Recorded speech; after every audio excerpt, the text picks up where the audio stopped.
শয়তান বলেছিল যে আল্লাহ আমি তোমার সমস্ত বান্দাগুলি দিয়া জাহান্নাম ভরে দেব। আল্লাহ তখন ফেরেশতাদেরকে ডেকে বলছিলেন, ফেরেশতারা শয়তানে বলল কি শুনেছ?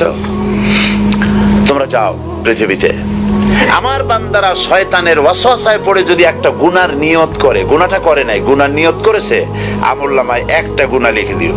আমলনামায় কোনো গুনাহ লিখবা না। গুনার নিয়ত করেছে, গুনাহটা করে নাই, গুনাহ লিখবা না।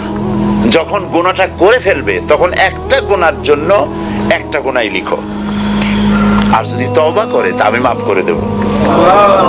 আর যদি আমার বান্দা একটা নেকের নিয়ত করে, একটা নেক কাজের নিয়ত যদি করে, তাহলে কাজটা করে নাই, নেক কাজের নিয়ত করেছে, হজে যাবে নিয়ত করেছে, যায় নাই, যেতে পারে নাই, এখনো দান করবে এখনো করে নাই, নিয়ত করেছে, আমলনামায় একটা নেকি লিখে দিবা। আর যখন নেকের কাজটা করা হবে তখন 10টা গ্রেস মার্ক লাগাই